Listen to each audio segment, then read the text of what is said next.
नमस्कार साथियों। नवोदय विद्यालय समिति की तरफ से जो भी एक्सेप्टेंस आप अपॉइंटमेंट का फॉर्म मिला है आप लोगों को, और इस फॉर्म को भरने में जो भी कठिनाई आ रही है, जो भी डिफ़िकल्टीज़ हैं, उसको देखते हुए मैंने इस फॉर्म को फुलफ़िल कर दिया है। इसी फॉर्म के साथ ही मेडिकल सर्टिफ़िकेट का भी फॉर्म है, और इसके साथ-साथ उन लोगों को डिक्लेरेशन है, 2-3 डिक्लेरेशन है, और एक ऑथ ऑथ लेने के लिए भी एक फॉर्म जो है उसका फॉर्मेट है। इसके साथ-साथ कुछ डिटेल्स हैं परिवार के, यानी फैमिली के डिटेल्स हैं। साथ ही साथ जो है और भी जो महत्वपूर्ण डिटेल्स हैं उसको माँगा गया है यहाँ पर। तो आइए देखते हैं कि यह फॉर्म कैसे फुलफ़िल किया जाएगा। आपसे एक और भी रिक्वेस्ट है कि फॉर्म अपना भरने के साथ-साथ अपने जो भी आपके चिर परिचित लोग हों, जो जिससे लगे कि वो इस फॉर्म को करेक्ट कर सकते हैं, तो उनको भी एक बार ज़रूर दिखाएँ। फिलहाल हम आइए चलते हैं, देखते हैं कि कैसे फॉर्म को फुलफ़िल किया जाए।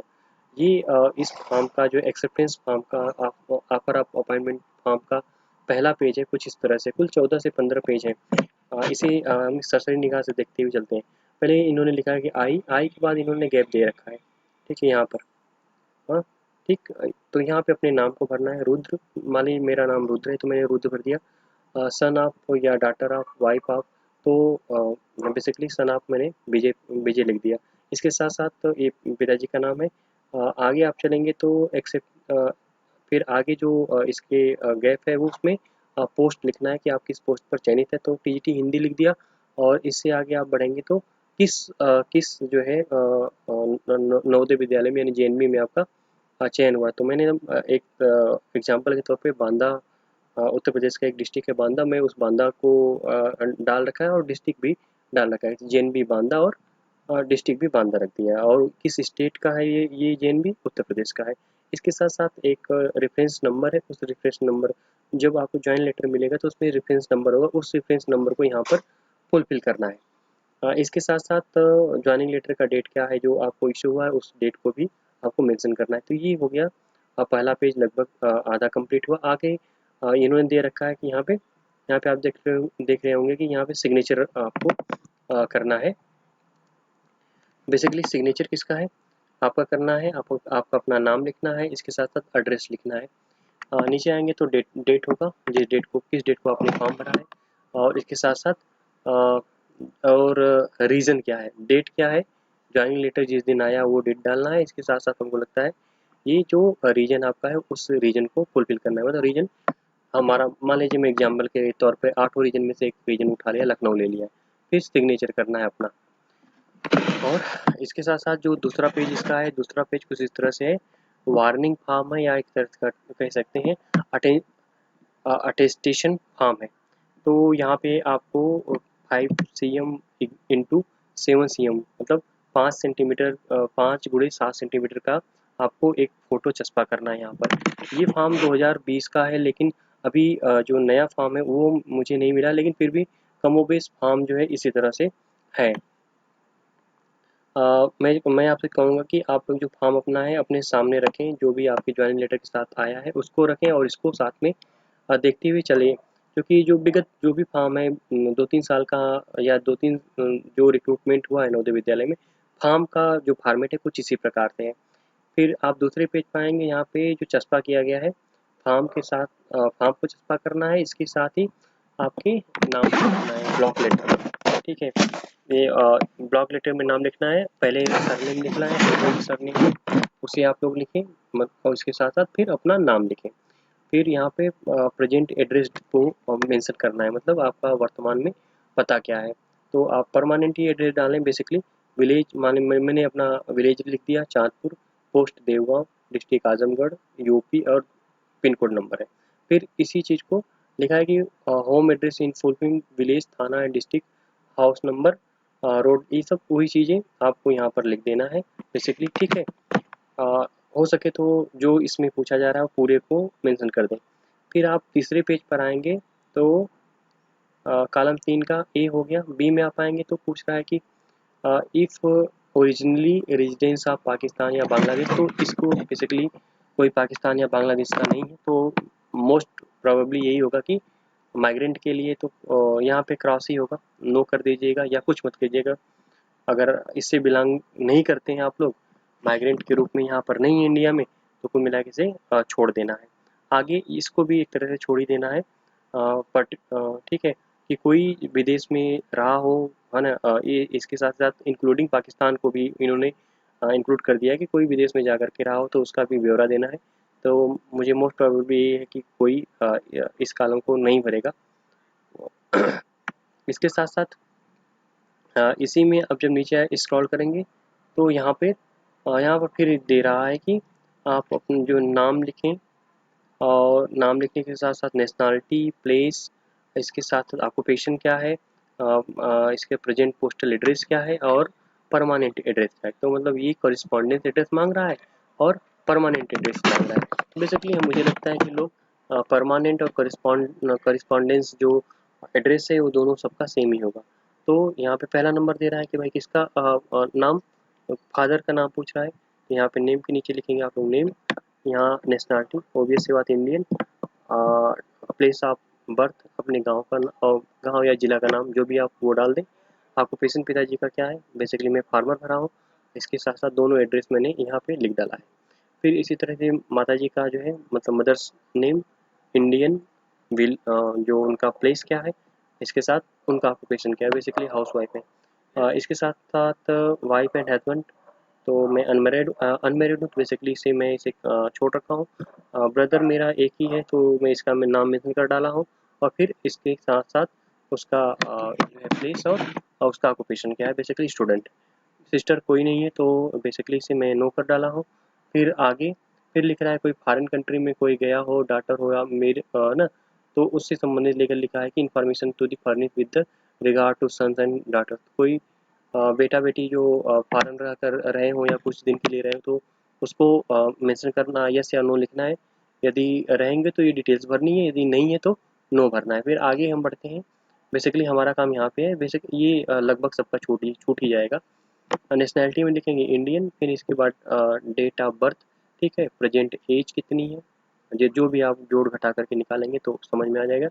और एज ऑफ मेट्रिकुलेशन, तो किस एज में आपने मेट्रिकुलेशन किया, यानी 10th किस एज में किया, वो भरना है। तो एक तरह से छठा भी हो जाएगा और सातवां भी हो जाएगा। आठवां आपको जाना है कि place of birth, district and state which situated, आप जिस जगह पे रहते हैं उसका जो है प्लेस ऑफ बर्थ लिखें। तो बेसिकली मेरा गांव का नाम लिख दें, डिस्ट्रिक्ट लिखना है तो डिस्ट्रिक्ट का नाम लिख दें, इसके साथ साथ स्टेट का नाम मेंशन कर दें।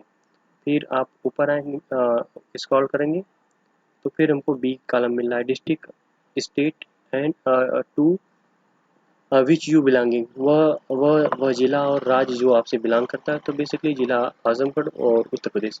इसके साथ साथ जो आप जिस ज़िले को हो उसे भरें, जिस स्टेट के उसको भरें।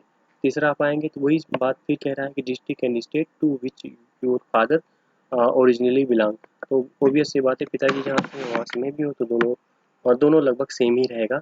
या एक तरह से कह लें कि 8 का ए बी सी लगभग सेम ही रहेगा। फिर आप आएंगे 9वें पे, योर रिलीजन, तो ऑब्वियस सी बात है, जो जिस धर्म का रहेगा उसी को अपना उस धर्म को मेंशन करना है। हिंदू हिंदू लिखेगा, मुस्लिम का मुस्लिम लिखेगा, और क्रिश्चियन इस तरह से जो भी हो, जिससे बिलोंग करते हो आप लोग, आप उसे मेंशन करें इसे। Are you member of the schedule caste, या आप यदि मेंबर किसी हैं तो आप ये यस लिखें, और नहीं है तो नो लिखें। ठीक है। इसके साथ साथ 10वें पे जब आएंगे, 10वें नंबर पर आएंगे यहाँ पे, तीसरे चौथे पेज के, तो यहाँ पर ये तीसरा चौथा है एजुकेशन क्वालिफिकेशन को मांगा गया है इनकी तरफ से। तो कुल मिला के पहले में क्या लिखना है, नेम ऑफ स्कूल लिखना है। इस इसके साथ साथ कॉलेज का नाम लिखना है। तो स्कूल मान लीजिए 10th हो गया, 12th हो गया, ग्रेजुएशन हो गया, पीजी हो गया, बीएड हो गया और अदर हो गया। इसके सामने हमको क्या लिखना है, कॉलेज का नाम, हम कब इंटर किए, मतलब 10th में कब इंटर किए उसको मेंशन करना है, 12th में कब इंटर किए उसको मेंशन करना है। इसके साथ हमारा 10th कब कंप्लीट हुआ उसको, 12th कब कंप्लीट हुआ उसको। तो इस कॉलम में लीव कब, उस मतलब पर्टिकुलर 10th को कब छोड़े यहाँ पर, 12th कब आपका पूरा हुआ यहाँ पर, ग्रेजुएशन, पीजी, इस तरह से इसको मतलब कब इंटर हुए हैं कब छोड़े हैं उसको भर देना है।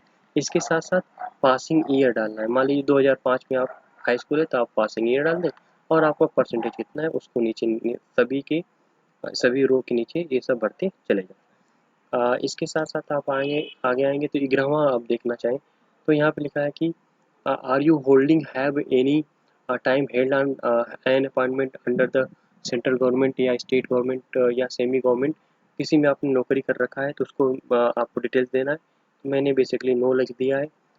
यदि डिटेल्स यदि किसी का है तो यहाँ पे पीरियड कब से कब तक रहा है, फ्रॉम से टू, डिजिग्नेशन क्या रहा है, फुल नाम लिखना है और रीजन्स बताने। हाँ, वो नौकरी छोड़ने का कारण बताना है। इसके साथ साथ हम 11B पे जाएंगे। Previous employment of the government of India state या undertaking owner and control by the government India of state government and autonomous body. आपने इसमें भी कोई काम किया है या कोई नौकरी किया है तो उसको भी लिखना है। बेसिकली मैंने यहाँ पर नोट कर रखा है। फिर हमें आगे बढ़ना है, कुछ डिक्लेरेशन है 12I के रूप में। 12I के रूप में जब आएंगे यहाँ पे पेज पे तो यहाँ पे लिखा are you ever been arrested, क्या आप कभी अरेस्ट हुए हैं, तो अरेस्ट हुए हैं तो यस लिखिए, नहीं है तो नो लिखिए। तो बेसिकली हमको लगता है नो नो ही वो अधिकांश लोगों का होगा। तो अरेस्ट के विषय में पूछा, मैंने लिखा नो। फिर लिखा कि आर यू हैव बीन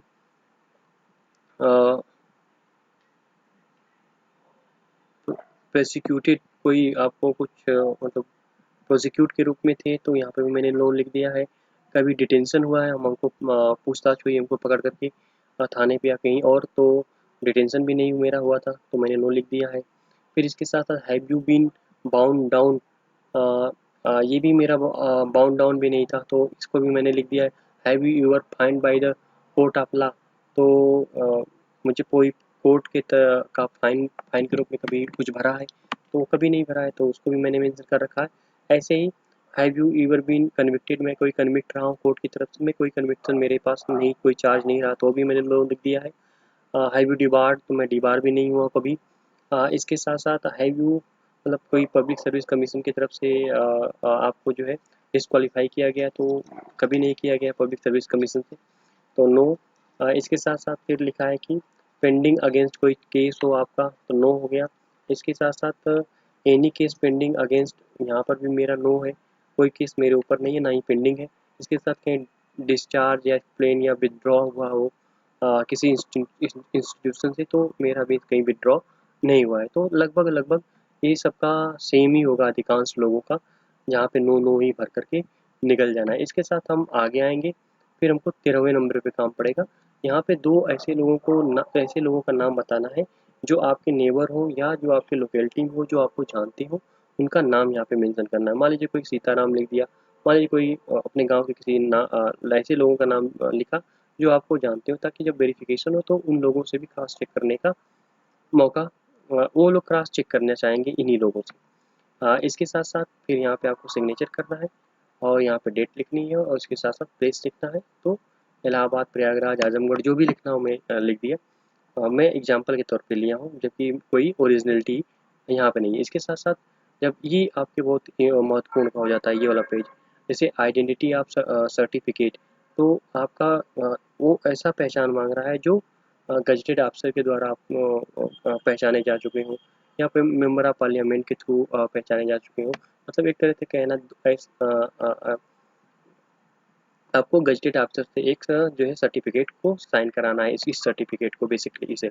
तो जो लोग रहेंगे, जिस मान लीजिए कि कोई गजटेड ऑफिसर है तो वो क्या करेगा, यहाँ पे ए पर टिक लगाएगा और यहाँ पे आपको वो जानता हो 8 साल से, 5 साल से, 6 साल से, 2 साल से, जो भी जानता हो अपना यहाँ पे नाम लिखेगा आपका, यहाँ पे पिताजी का नाम लिखेगा, यहाँ पे कितने साल से आपको जानता है वो लिखेगा, कितने महीने, दोनों भर करके फिर यहाँ पे साइन कर देगा अपना। और इसके साथ साथ ये डिजिग्नेशन अपना भर देगा कि जो आदमी आपको जानता है ना, आदमी कैसा होना चाहिए बेसिकली, या तो गजेटेड ऑफिसर हो या मेंबर ऑफ पार्लियामेंट हो आपके कॉन्स्टिट्यूंसी में, इसके साथ साथ या सब डिविजनल रजिस्ट्रार हो या ऑफिसर हो यानी एसडीएम वो हो, या तहसीलदार हो या नायब तहसीलदार हो, डिप्टी मतलब इसके साथ साथ कौन हो, प्रिंसिपल हो या हेडमास्टर हो जो रिकॉग्नाइज स्कूल कॉलेज इंस्टीट्यूशन का हो वो भी आपका ये बना देगा सर्टिफिकेट।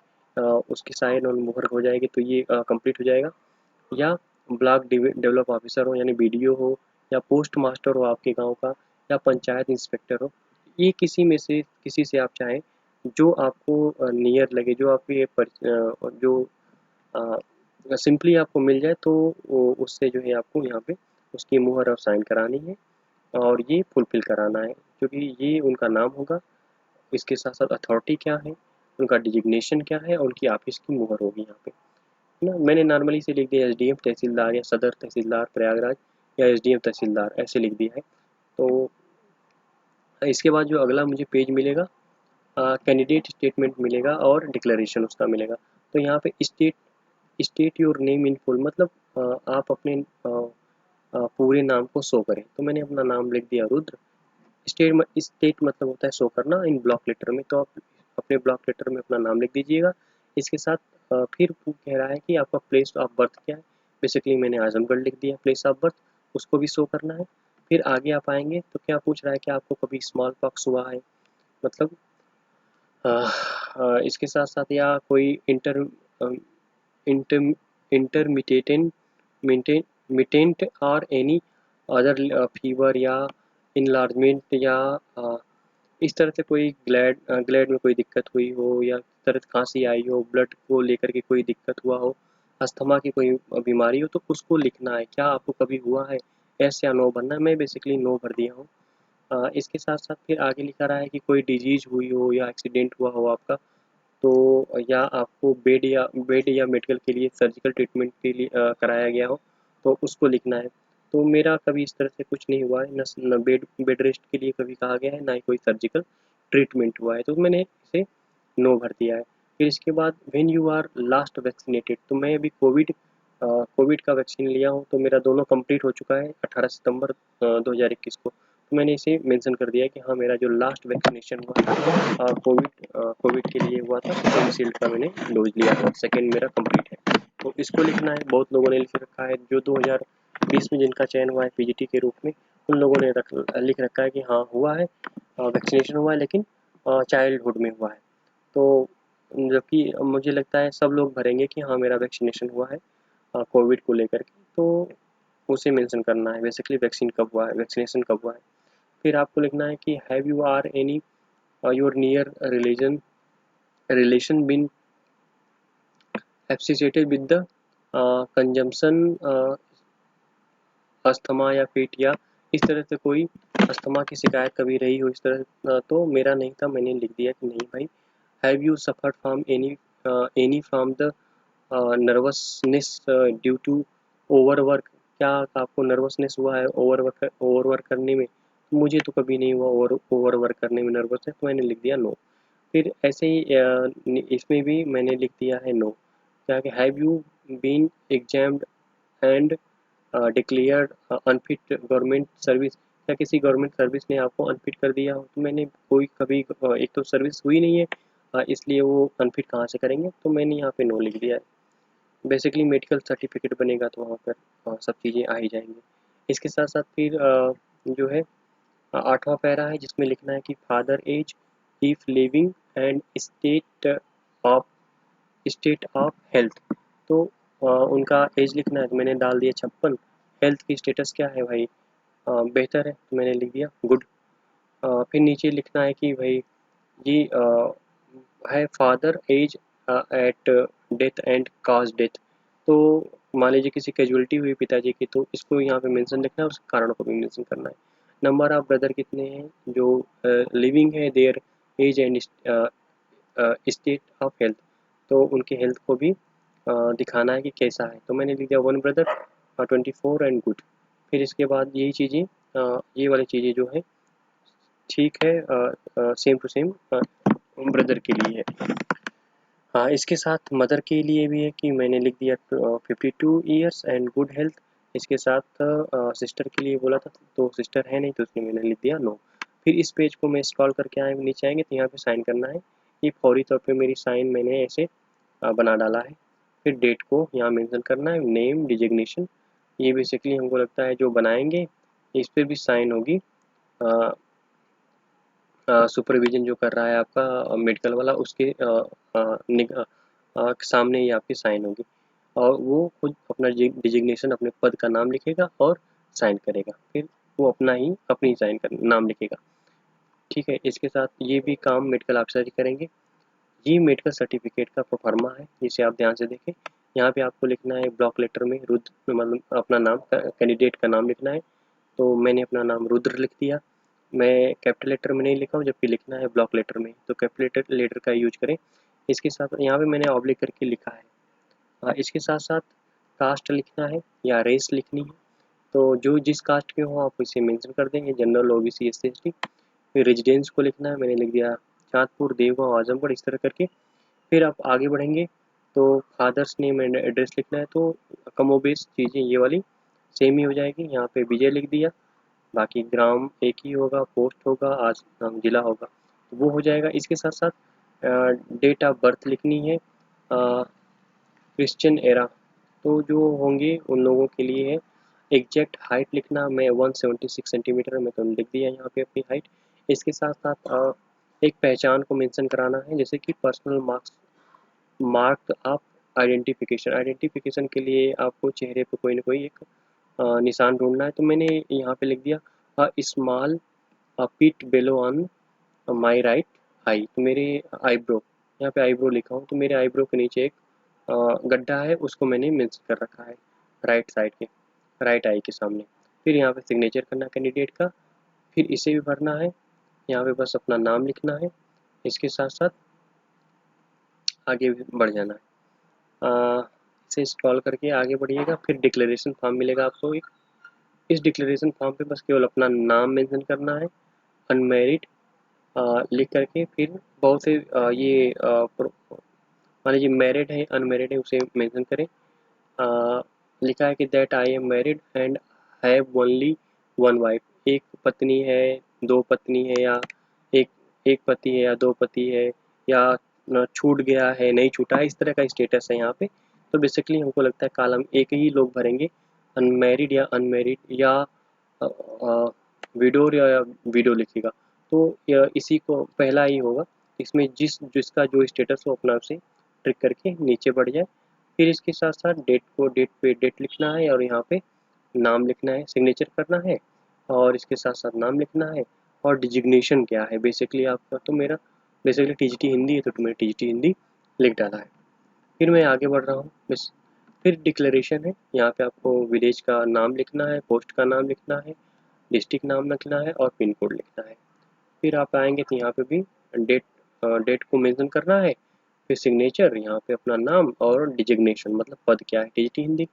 अब किसी का सोशल साइंस होगा तो सोशल साइंस भरेगा। फिर आगे हम बढ़ते हैं। फिर एक डिक्लेरेशन है, उस डिक्लेरेशन को भी, सॉरी, इसी डिक्लेरेशन फॉर्म को आप ऊपर भर चुके हैं, तो ये 2 बार हो गया है। ठीक है, तो एक बार इसी भी चलते चलते देख लें। डिक्लेरेशन नाम, मैरिड अनमेरिड जो भी हो, इसको भर के टिक लगा के नीचे आएँ, स्क्रॉल करें, डेट डेट लिखें, साइन, नाम, डिजिग्नेशन मतलब पद का नाम। फिर एक डिक्लेरेशन है। डिक्लेरेशन फिर वो है कि फिर वही है, विलेज पैरा 4 के तहत है, विलेज, पोस्ट, डिस्ट्रिक्ट, और पिन कोड, डेट, सिग्नेचर, नाम, डेट, पद का नाम। ये ओथ है जो आपको ओथ लेनी है, तो ये रिटर्न में ओथ लेनी है, तो अपना नाम लिखेंगे और इसे अक्षर सा पालन करेंगे। ये ऐसा कुछ लिखा हुआ है ओथ में, तो यहाँ अपना नाम लिखेंगे, यहाँ डेट लिखेंगे, इसके साथ साथ साइन करेंगे, अपना नाम लिखेंगे फुल, फिर इसके बाद अपने पद का नाम लिखेंगे। और फिर इसके बाद एक फैमिली डिटेल्स भरना है, जिसमें लिखा है कि यहाँ पे name of the government servant, तो मेरे यहाँ कोई गवर्नमेंट पापा या मम्मी कोई गवर्नमेंट सर्वेंट नहीं है, इसलिए मैंने यहाँ पे एन ए लिख दिया, not applicable, not applicable. Date of birth उनका लिखना था जो सर्वेंट हो, तो मैंने ऐसे करके नहीं लिख दिया, या लिखा नहीं। फिर यहाँ पे लिखा है कि भाई सीरियल नंबर आप बनाते जाएं, और यहाँ पे name of the member of family का, आपके फैमिली में कितने मेंबर है उनको लिखना है, मतलब मम्मी पापा भाई बहन। तो बेसिकली एक पिताजी हो गए, माताजी हो गई, इसके साथ मेरा भाई, ये मेरी बेसिकली फैमिली मेंबर है, जिनको मैंने मेंशन कर रखा है। डेट ऑफ बर्थ इनकी लिखनी थी, मैंने जल्दबाजी में नहीं लिखा यहाँ पे। इनका डेट ऑफ बर्थ मतलब सीरियल नंबर, पिताजी का नाम, उनका डेट ऑफ बर्थ, रिलेशन क्या है, तो बेसिकली यहाँ पे मुझे फादर लिखने चाहिए था, है ना। तो मैं तो नहीं लिखा, मैं सन लिख दिया हूँ। यहाँ पे माता जी का नाम, रिलेशन क्या है, माता, मतलब मदर लिख दिया। फिर यहाँ पे ये नाम भाई का, यहाँ पे भाई लिख दिया। फिर यहाँ पे लिख रहा है कि initial of the head of office, officer, ये सब चीज़ें नहीं है, चूँकि ऑफिसर से लेना देना कुछ है ही नहीं। फिर इसके साथ साथ यहाँ पे डेट डेट लिखनी है, यहाँ पे आपका प्लेस, जो आपका होम डिस्ट्रिक्ट उसे मेंशन करना है, यहाँ पे साइन कर देनी है। तो ये कुल मिला के 14-15 पेज आपका ऑफर ऑफ एक्सेप्टेंस फॉर्म था। उस फॉर्म को फुलफिल करना था, जो 14 पेज का, मोस्ट प्रोबेबली 14 पेज का है। एक दो पेज बढ़ गया है तो उसे आप अन्यथा मत लीजिएगा। अपने सूझबूझ से अपने फॉर्म को भरिएगा और किसी को एक बार क्रॉस चेक करा लीजिएगा, यानी वेरीफाई करा लीजिएगा। मुझे जितनी सहायता करनी है मैं आपको कर दिया। इसके साथ साथ आपको कहीं पे दुविधा हो तो, या कोई परेशानी हो तो आप कमेंट सेक्शन में कर सकते हैं। और जाते जाते आपसे एक रिक्वेस्ट है कि यदि आप मेरी सहायता करना चाहते हैं, आप मुझे थोड़ा सा मेरे मेरे मनोबल को ऊँचा करना चाहते हैं, या तो मेरे चैनल को सब्सक्राइब ज़रूर करें। और इसके साथ ही साथ कोई और इन्फॉर्मेशन होगी नवोदय विद्यालय समिति से संबंधित तो आपको आप तक ज़रूर पहुँचेगी। फिलहाल आज के लिए बस इतना ही। नमस्कार।